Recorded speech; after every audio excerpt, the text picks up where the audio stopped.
Hello, everyone. Today I have Rachel here.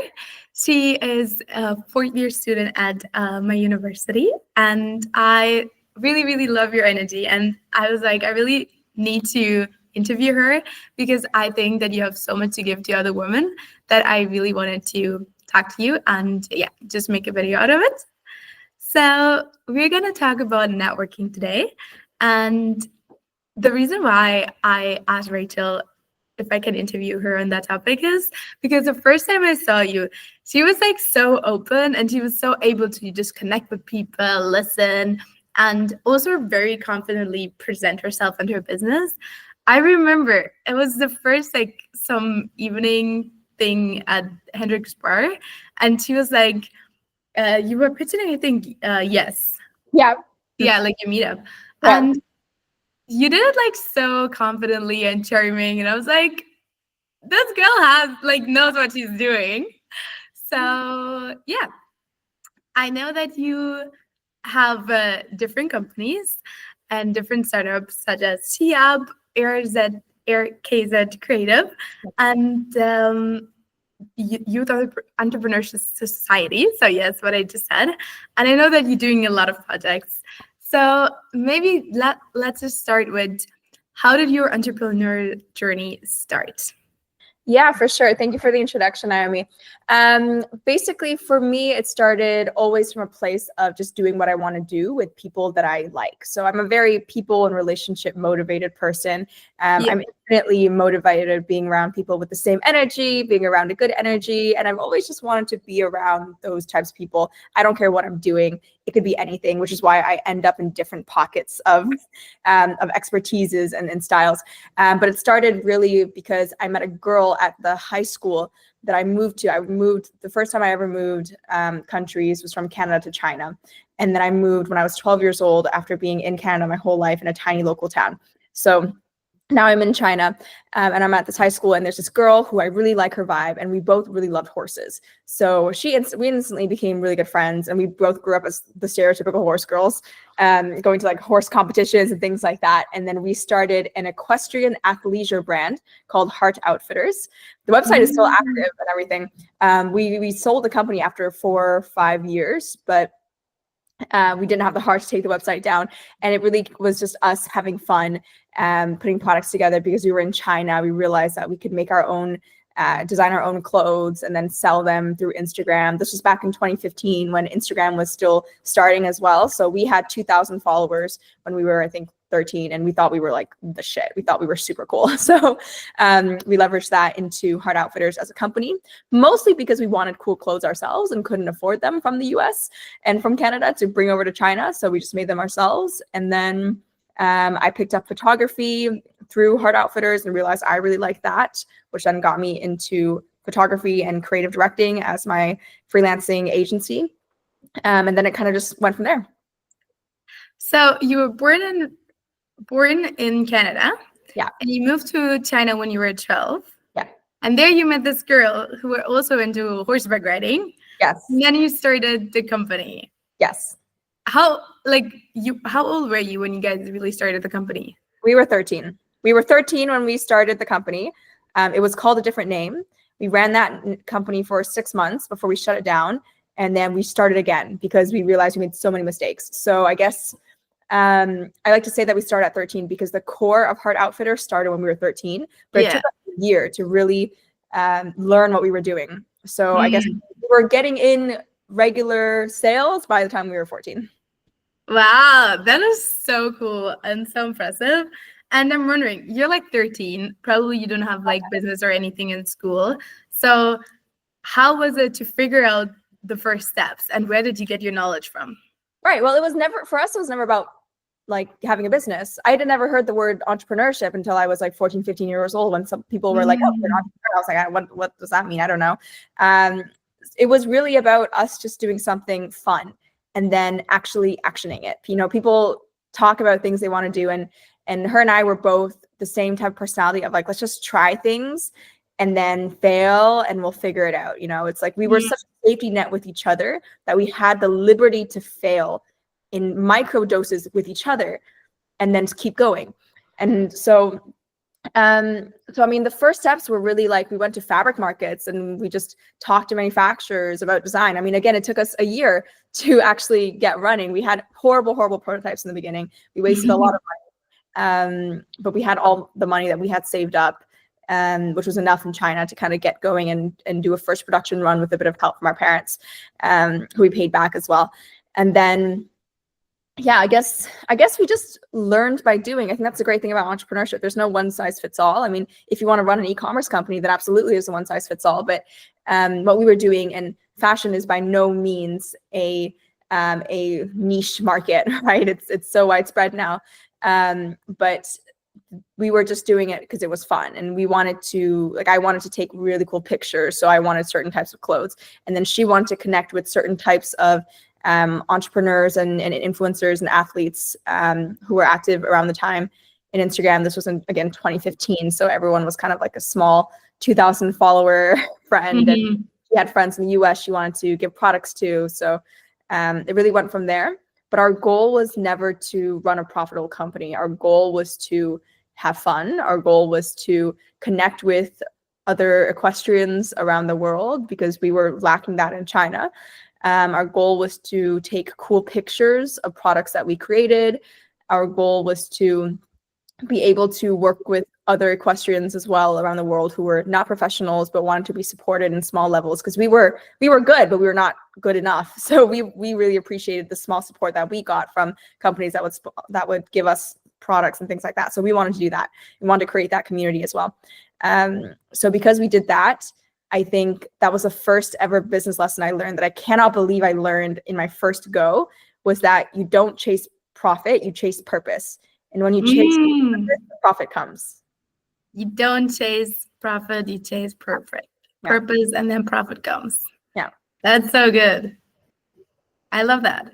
Okay, so you were basically just wanting to have fun with your friend. Yeah. And then realizing at some point, oh, we're actually becoming entrepreneurs by doing so. How did it feel like to have your first few sales? Oh, it was awesome. I mean, it's like, it's one thing to just be having fun with your friend, right? But then we realized we were good at it because she was so good at the back end and the financials and on the product managing side. And I was really good at the front end. I was super good at the marketing and the social media and the photography. Felt amazing having the first sales. It's really like, even towards the end when we were consistently getting lots and lots of sales every month, every single sale had like a handwritten note on it from one of us. Aww. And we were excited with each sale. Yeah.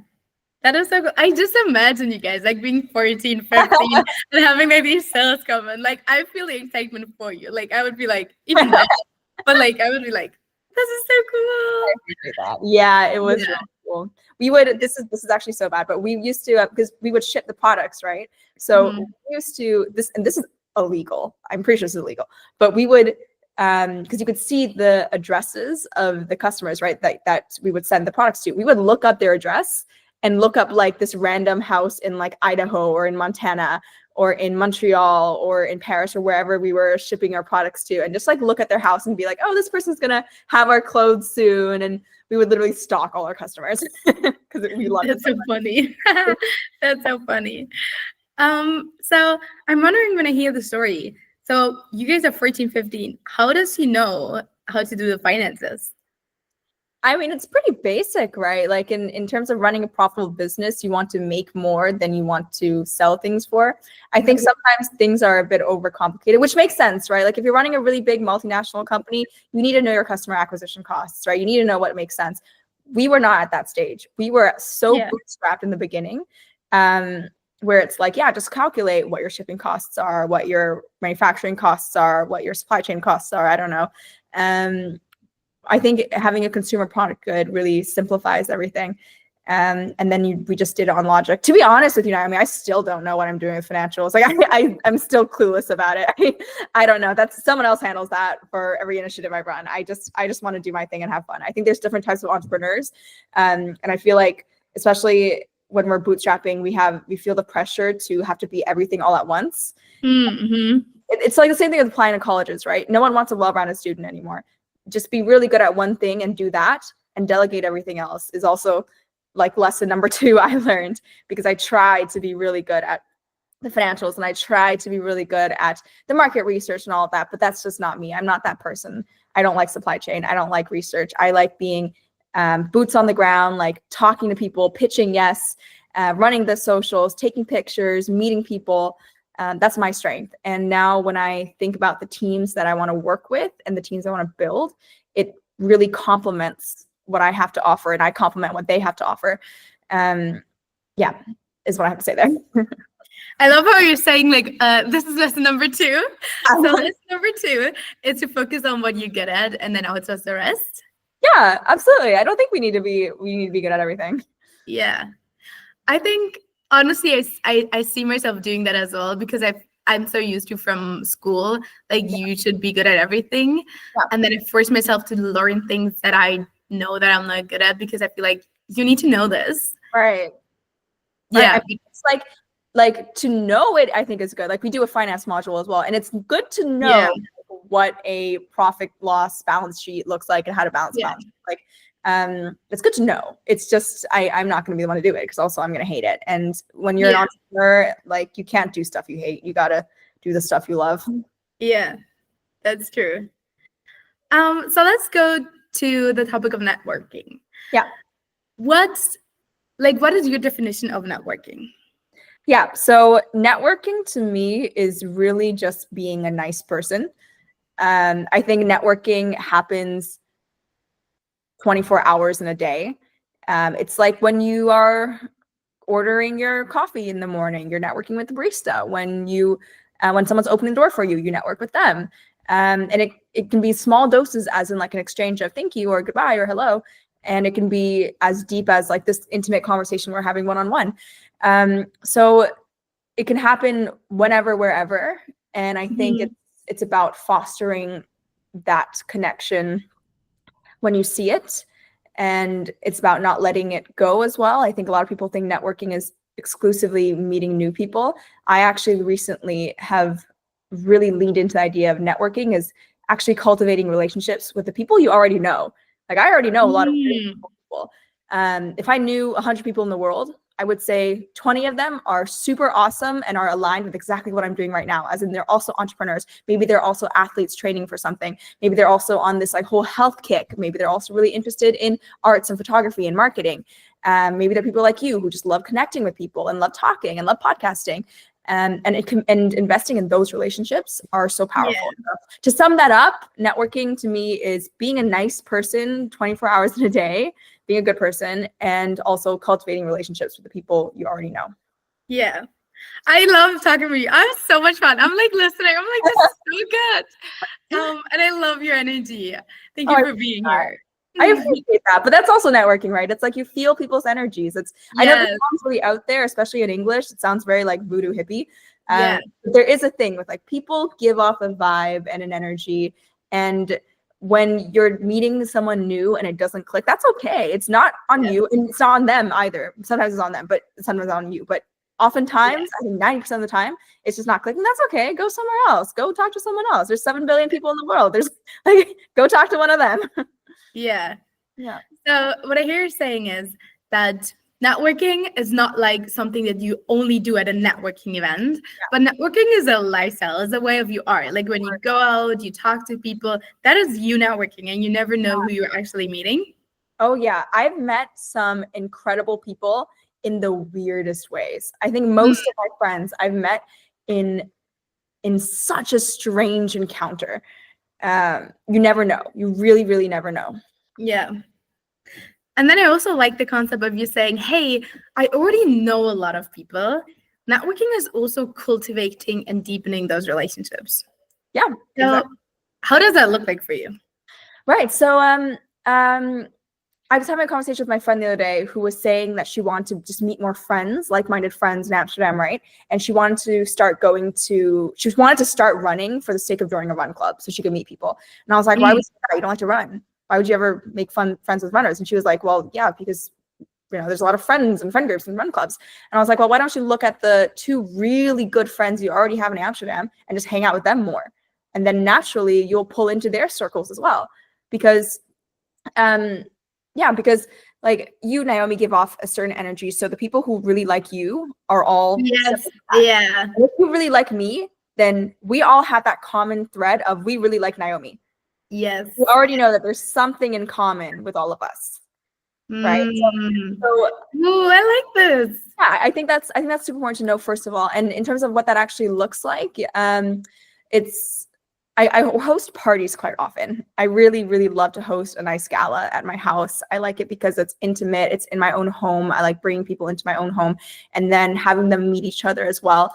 And I'll do this like every 6 months. I'll host something with like 40 to 60 people all in one house. And that's great because I love when my friends meet each other as well and they cross meet.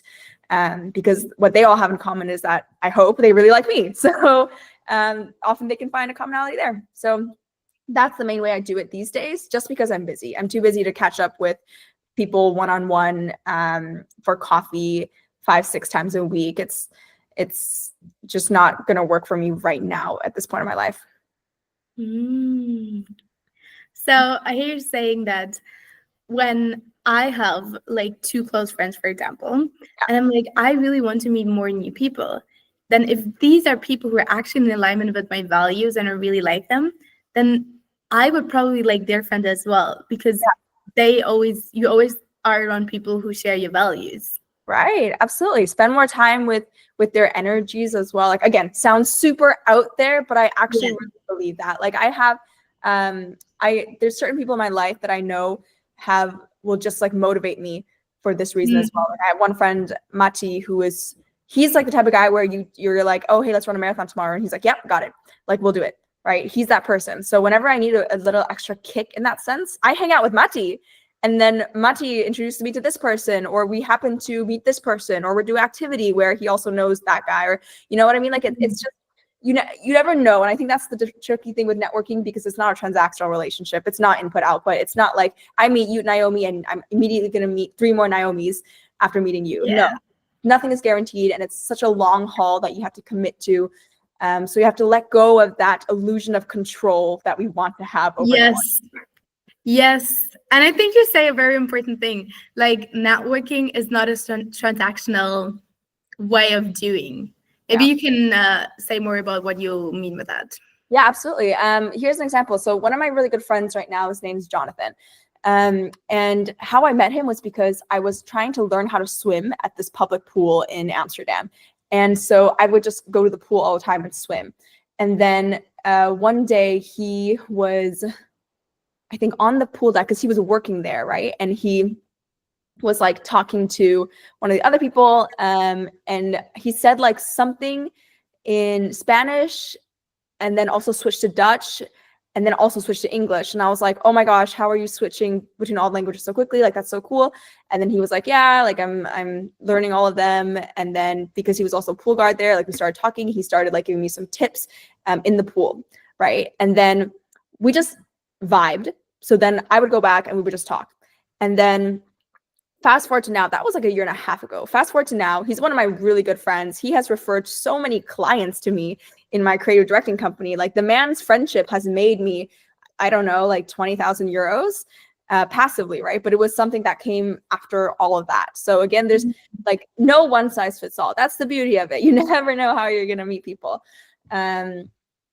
Yeah, so that's really what it is to me. I think you hold on to that energy, right? Like, again, this sounds so out there, but you hold on to that energy. You hold on to that vibe of like, I like your vibe. I don't know where it's going to go. Let's just see where it goes. So let's give it an opportunity to do something. It's not going to make me money right away. It's not going to make me XYZ right away. There's no fruits of that tree, but you plant the seeds and know that there will be a tree someday. Yes. Yeah, and it feels way more natural. I don't like when you go to a networking event and you have like a goal in mind. Oh, this is exactly what I need. For me, it always felt not as genuine, because if you just meet people for the sake of meeting them and then see if you're vibing and then good things happen out of that, for me, that personally feels so much better. No, I understand that. But at the same time, I also I give credit to a lot of networking events as well. I hate the word networking event though. That's the thing. I feel like feel like it has to be something else. Like recently I've been really into like organizing like a run, or we organize like a bike, like we do an activity together. Anyways, that's not the point. But the point is that there is value to networking events bringing specific groups of people together. That being said as well, I never go to networking events. I'm not someone who likes networking events. I like to host fun events where networking happens to happen, because networking happens all the time. But it's like what you said as well, like going somewhere for the sake of meeting someone is quite transactional. Yeah, so actually my tip for networking events is, if you're not finding anyone to talk to that and you're just not having a good time, talk to the bartender, talk to the staff, because they manage this event for like 3-4 hours at a time, and they're super bored and no one is paying any attention to them because everyone is trying to meet like the next Bill Gates. But talk to them because they're really cool people, and they're often people who are just working part-time there, or like the bartender is someone who has like a whole other hustle and he's just doing this to make some money. They're interesting people and they're so grateful to talk to you. Like they want to have this conversation because they have been like invisible the whole night. That's where I honestly have a lot of fun in networking events, talking to bartenders and stuff. I love that. Yeah. And it really is about making people feel seen and heard and just getting curious in their stories. Yeah, for sure. I mean, like the worst people to meet are the people who like don't ask you anything about yourself, right? Yeah. Yeah. Ooh, that's good. So that kind of goes to my second question, and that is, what are core skill sets to have to be a natural networker like you are? I appreciate that. I think being a natural networker. I don't see, I'm a very extroverted Yeah. and I really like people. But actually, let me go back on that.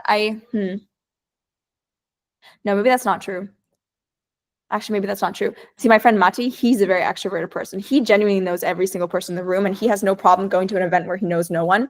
I don't, it's not even that I won't go to an event where I don't know anyone. I won't even go to an event. Like I'm that introverted where I Really? only go to events, and I want people to come to my events, but I don't go to events. Naomi, when is the last time you saw me in Teton for like a founders drinks night, right? Yeah, exactly. That's why we have this meeting. None, unless I'm like speaking at it or something. None. I will not go. So maybe I'll just go back to my point of like, I'm not really a natural networker in that I'm not someone who would go and actively meet strangers. But I think I am also because I have a lot of really deep, thoughtful connections. And I would say, again, the reason that is because I lean into the people that I do know, that I do feel comfortable with. And that always serves me well. Like Mati will invite me to like his birthday party where I will go for him, and that's the purpose. And then I will meet some awesome people. I don't know. I guess it's just that, like, just stay within the vibe of people that you really love. I really love how it really comes across like, it's not like for you, networking is not like going to a networking event, but like for you is having fun with your people, and then you will automatically meet more interesting fun people and do what you love, because there are people who love what you love. Yeah, exactly. I mean, maybe this is not really helpful for you. Maybe this is not what you want to hear, Naomi, because I could like it, honestly, I don't have like step 1, 2, 3, curiosity, empathy, care, or whatever. It's I think it's just, be a good person, be a good person to your friends, show care to your friends, and you will get the care given back. Yeah. I love that. That's so beautiful. I had a question. 1 second. So you said you're very much people person. Yeah. Have you always been like this? Yeah, I love people. If you say you love people, like what are the emotion, thoughts, and feelings behind that? I think people are fascinating. I love hearing people's stories. I love what makes people tick. You asked me a really nice question when I was telling you about my triathlon training, and you were like, yeah, what's the reason that you're doing that? I love that question. I love that. There's a reason that people are doing things, and then it catches them off guard because you have to think about it for a second. I didn't have to think about it because I knew it already, but for that specific question. But what makes people tick, I think, is really cool. I'm really interested in specific types of people. again, maybe I'm totally biased as well. Maybe I don't love all people, but I love my people, because I feel like I know now what my people are, like the characteristics of them. They're super ambitious, they're super driven, and they are people who will like face the world head on. Like the world doesn't happen to them, they're happening to the world. They're out there doing crazy things, and they're not scared, and but they have vulnerabilities as well, and they have the ability to be vulnerable. All these traits, right? Awesome traits. I love people like that. I think it's also because I love people that I want to be like. My boyfriend's a great example of like, I love so many things about him, and that's what makes me love him more. Or my friends as well. Like I admire that my girlfriends are such girls, and they're the type of girls where like, I'm a photographer, right? So I'm always the one with the camera, but they're the type of people who will take the camera from me and take a picture of me, right? I love that. So that's those little things about people that I really love. And it's like, I feel like I found that type of person that I love as well. That. I love that you say that. I think what comes across is that you generally have a passion for people. And honestly, that's the kind of people you would like to meet. Because if you feel that people are like, everyone feels like, oh, if that person's genuinely interested in who I am, that feels good to us. And that's what we crave. And that's what we maybe don't always see. And maybe also don't always feel in business. Or on business events, because sometimes it can be maybe unauthentic or ungenuine. Not always, just sometimes. So yeah, I really love that. And that you didn't say like, oh, these are the core skill sets. I think it's more what I heard about what you're saying is like the heart, how your heart is set. Yeah, for sure. Because I think we all have, I mean, the base foundations of being a good networker is just being a good person, right? It's like, have empathy, like show you care. Or actually care and show it. Be curious, like that's just being a good person, right? If we really start talking about what it means to be a great networker, which is what I love, because then you strip down all the fluff that's been associated with the word networking, and you realize it's just being a good person. Easy. I love that because when I hear you talking, what you say is, or what I hear you saying is, just be yourself and be truly authentic, and then make authentic and real connections. Yeah, for sure. And I mean, easier said than done, to be honest. Like I struggle with authenticity a lot. I grew up in a very people-pleasing culture of like, you cannot disagree. You have to, make people feel good about themselves, which again is great. But at the same time, it's like the whole like be yourself thing was a bit tricky for me, especially like a couple years earlier when I had like a whole loss of self, loss of sense of self, or loss of identity, et cetera, which we all go through, like it's a quarter life crisis. And again, it was a matter of like, I had to lean on the people who I knew I could be myself with. There's a term for this in French called chaleur humaine, which basically means like around someone you feel so comfortable that you feel more yourself.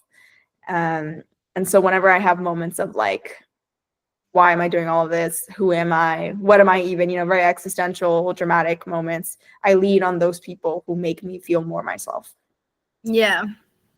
How do you handle, like now as a woman in business, and we're both quite young, and we're also not that tall, or like, how do you handle being vulnerable?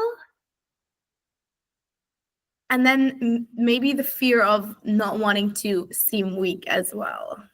Right. So I think what I realized is that if we go into the perspective of, I think this really has to do with the question about authenticity, because if we go into cultivating relationships with the perspective of like, let's just show no weakness, that's really easy when the cracks are very small.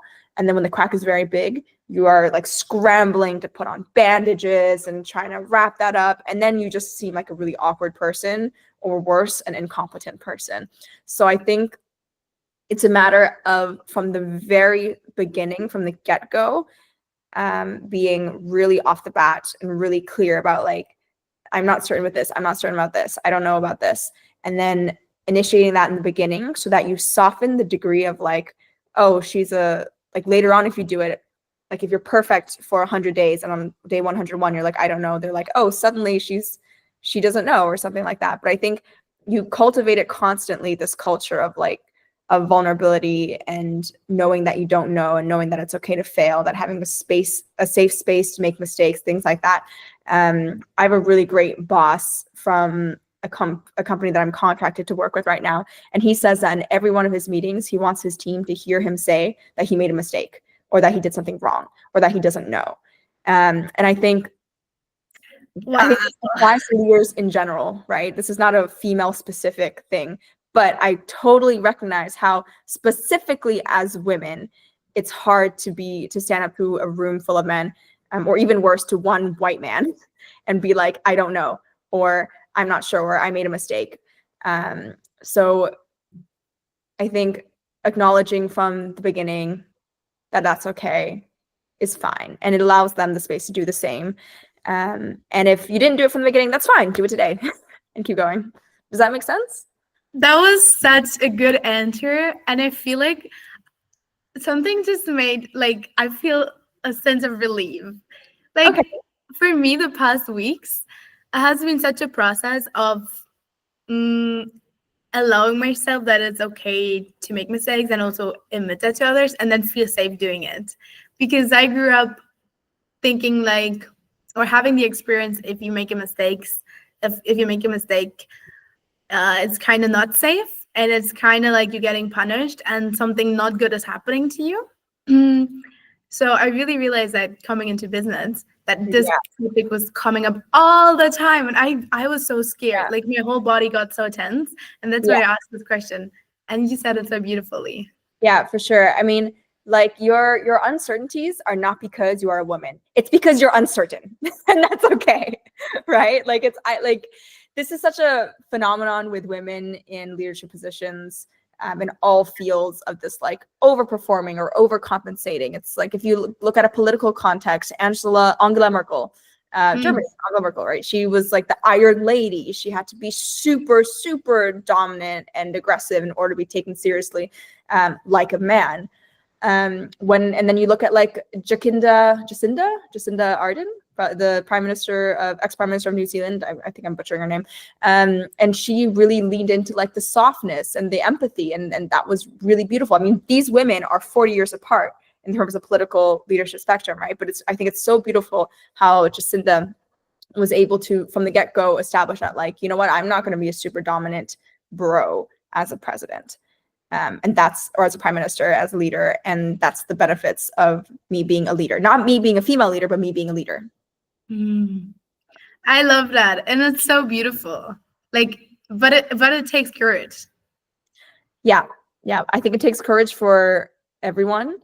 And it takes courage, I think, for women more because we don't have many examples of it. Yeah. I love that. That is so nice. So a lot of people, when they connect with talking to maybe new people, we're networking, and we already defined what networking is, like generally just meeting people. Yeah. Feel scared. They feel anxious. Maybe they feel a little bit awkward. Yeah. Have you had these experiences yourself as well? Oh, absolutely. Absolutely. I mean, I would say I'm a pretty good conversationalist, generally speaking, but it always happens where like you are, where you say something weird or there's something awkward happening. It always happens. So in that case, my default, and this is a bandage on a bullet wound, but it works well. My default is to just make them talk about themselves. People love talking about themselves. I very rarely come to a situation where we're both trying to ask each other questions and not answer. And if that's the case, then it's kind of funny, but just make them talk about themselves. Ask like the most random, silly questions. It doesn't matter. And just rapid fire, whatever comes to your brain. What's your favorite food? Where did you grow up? What pet did you have as a child? Like, et cetera, et cetera, et cetera. It doesn't matter. If you're at a business event as well, then talk about their business. They love talking about their businesses. Like people love talking about themselves. They're actually very, very easy. I love talking about myself too. This is a fun conversation because I get to talk about myself for a really long time. So, yeah, it's not a bad thing. I don't want to make it sound like we're all inherently selfish people. We're not. But that's what it is. But it comes down that we desire to feel seen and we desire to feel heard. And if people give us the space and I would say a lot of people crave that because our lifestyles are so busy. We just want to feel seen and heard. Yeah. So if we give people the opportunity to do so, as you said, with just asking questions about themselves, the conversation will always have something to talk about, probably. Exactly. Yeah. Yeah, I love that. And how about, when you meet somebody and like the first 10, 20 seconds, like the hi, I'm Naomi, or hi, like going up to a group, even when you're standing somewhere and then there's a group and you're like, can I just go to them? Like, I don't want to look creepy. Yeah.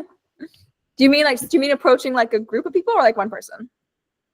Let's start with one person and then go to the group. Yeah. Okay. So I think, so the question is how to approach like a single person, right? Yeah. Okay. So I think first you have to pick the person, and I would always pick the person who is like not talking to anyone else, especially at a networking event, because they want to talk to someone. They're desperately searching for someone to talk to. So they will be very grateful to go up and approach them. Like that's 100% the situation. It's either that or they're looking for the bathroom. So also what I do as well at like social events is I'll figure out where the bathroom is, so that if they're just looking for the bathroom, I'll point them to the bathroom. It's fine. And then we'll talk about it after. And then you're the girl who knew the bathroom, and that's also a great impression of you. Or you look for it together. It doesn't matter. So that's what I would say. And also, I like picking people based on their on what they're wearing or their bag or something. And I always open up a conversation with like, hey, I really like your dress, or I really like your hair, or something like that is a nice way to start.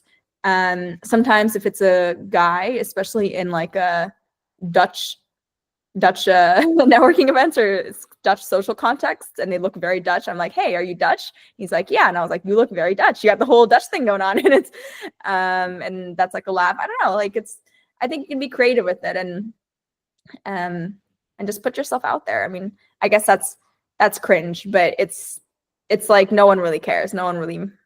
You're not gonna make a crazy bad impression no matter what you do. And I love how at the core we humans are all the same. Like, either the other person shares your awkwardness and they're as scared as you are, and they're like happy that you do the move, or they're more confident in doing that, but they can relate because they were huge once. So either way, it's like fine. For sure. Yeah. And I love that you said go and pick a person that also maybe doesn't have anyone to talk right now, because oftentimes they wish that somebody would start talking to them. Exactly. Like, especially at a social event where there's a lot of people, and it's not like a event where it's just like groups of people together that know each other. Like, we're all trying to meet new people. We're all in the exact same boat. Like, as a crazy people person too, like it's super awkward when I don't have anyone to talk to, and I'm like walking around searching for people to talk to. And sometimes I have to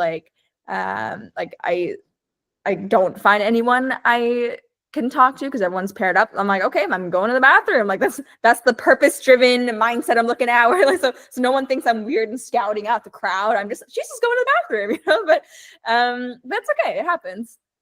Yeah, I love that. And how about groups? Because groups is also something different. Do you know what I mean? I don't know if I would approach a group. If it was a group of people that I didn't know, if it was like that type of networking event where it was obvious that like everyone was a stranger, then yeah, like I can go up to a group. But honestly, if like I don't know if I would even go up to a group of strangers. Like that feels intimidating to me. And I don't particularly love that. But let me think. If I had to approach a group, I don't know. I think I just go for the little scraps of people and make my own group. That is so smart. Right? Yeah, and that is smart. You always push yourself to join a group. I feel like it's tough because I'm just thinking like when I have a group and someone else joins, I mean, it's very nice, but sometimes when you're in a flow, it's really hard to catch them up. Yes. And then it's awkward for them regardless, to no fault of anyone, right? Yeah. Oh, that's true. I just thought about when there was an event here at D10, and everybody was kind of in a conversation. So I just had to join some conversation, or I spotted somebody and I was like, I really want to talk to them, but they never were alone. So I was just like, I have to join this conversation. But then I think the easiest thing is to just go and listen Yeah. And then start whenever it's appropriate because Yep. you don't want to interrupt. Yeah. Yeah. That's a good tip. That's a good tip. Yeah. What's other, like, a random tip for an entrepreneur, or maybe this YouTube channel is for women, so a female entrepreneur, what do you give? I think for women entrepreneurs starting out, a lot of my female entrepreneurial friends as well face a huge confidence dip sometime in their entrepreneurial startup journey. And this dip can last from 2 days to 2 years. I'm coming out of my dip. I had a dip for about a full year and a half of a confidence dip, which is I told you why I got into triathlon. And I think a really big part for me was to stay close to women entrepreneurs. I think stay close to a female mentor that you really admire. And this does not have to be someone who's older than you or more experienced. It can be someone you just admire with an entrepreneurial mindset. But I think that's always been very, very important to me. I think as a 14-year-old, I was super active in the entrepreneurial scene because I had She Up, because I was also with so many other women entrepreneurs, and they were all older than me. They were like, I mean, my co-founder then was 26, but her and I were such good friends, and she's still one of my closest friends to date. So keeping that tribe around is I think so important, and just it allows you to do entrepreneurship from a space that you're comfortable with as well. Because in a lot of entrepreneurial spaces, they are very male dominated, which is, it's the way the world is. So I don't think we need to criticize, and it's not no fault of any guy. But it's really nice to have your own tribe of women and to have a mentor who is a woman. And that's always been kind of like my guiding compass, so to speak. Yeah, there were a lot of good points. So you said that as an entrepreneur, you see a lot of other female entrepreneurs who face some kind of confidence dip. Yeah. Why do you think that is? Oof, I think, well, maybe the case is that all entrepreneurs have a confidence dip, but the male mindset is like push through, do something, like don't weep about it. Not that women are weeping about it, but I think first of all, women are more upfront about it. And I think maybe another reason why is just there's just not a lot of examples of women entrepreneurs around. I mean, representation matters, right? I never had that confidence dip again with She Up, and I really credit that to my time with She Up. Like when I was at the start of my entrepreneurship career, I never dipped at all. It was when I came here to the Netherlands and I didn't have my tribe, my community anymore, that I think I faced a lot more dips. But I mean, other than that, I can't really put my finger on exactly why it is. It's a question that I think about a lot as well. I mean, you're a female entrepreneur as well. I don't know if you've ever had a confidence dip as well, but you're definitely around women entrepreneurs. Like, why do you think that is? Honestly, my biggest challenge right now, and I wanted to ask you a question about that too. It was not really a confidence dip, but it was just being always in room, just only with men. And I really love that men, they always love like helping you. Like I always ask them for support and they love helping. And sometimes I would just feel like I just want a woman because I know that they emotionally understand me. And I'm just like, that was something that was really challenging. And honestly, also being at the uni. Yeah. It's still sometimes challenging because we're very few women. I know your cohort is much more, but in my class, there are 2 other women. And then it can be that they're not there or they're oftentimes not there. And then it's just you with maybe like 10, 15 guys. That's crazy. So that happens actually very often that I'm just in a room with like 10, 15 men. Right. So yeah, I was wondering, how was your experience with that? And what Yeah, I mean, again, representation matters. Like it really freaking matters. At the school, like we've always had, I would say, like I'd say we're at a solid like 20% women in our classes. Still definitely the minority, but there's it's rare that I'm the only girl around. Oof.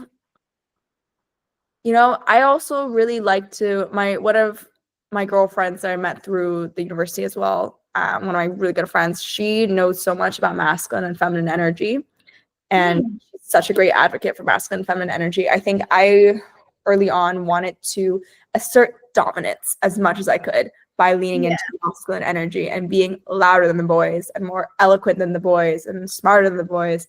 And she really made me realize and understand that feminine energy can be inherently about receiving. It can be it can be soft, and that is such a good thing to balance off for men as well. So for me, I try to see that, or I do see that genuinely as much of an asset to this group of poor, smelly boys as possible.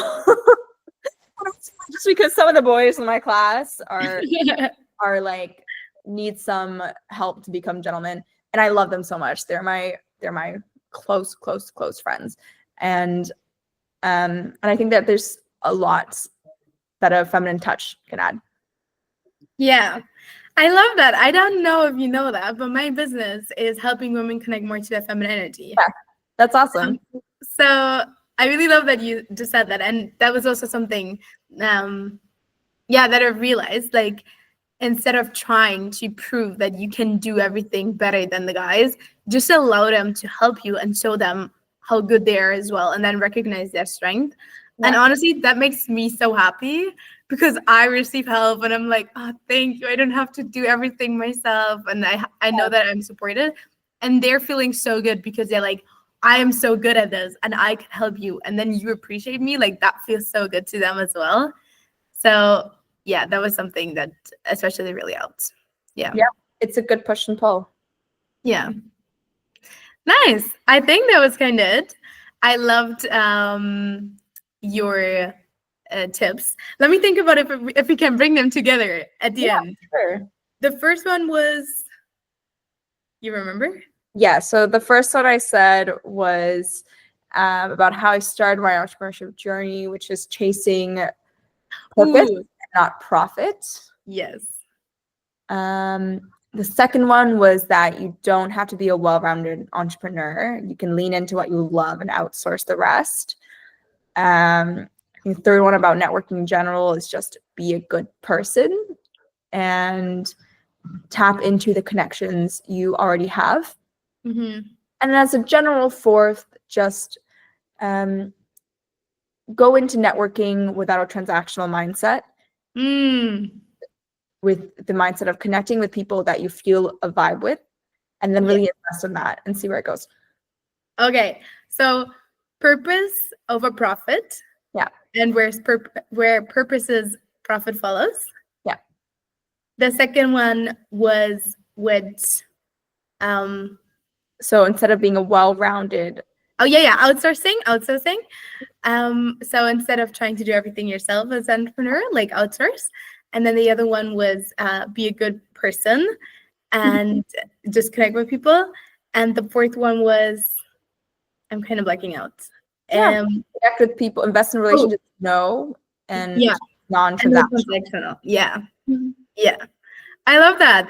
That was such a good conversation. I loved having you. And I hope everyone who's watching the video that you got as many insights as I have from this beautiful conversation. I appreciate your time and energy. And yeah, I wish you a beautiful day. Thanks so much. Bye, everyone. Thanks so much. I appreciate you, Naomi.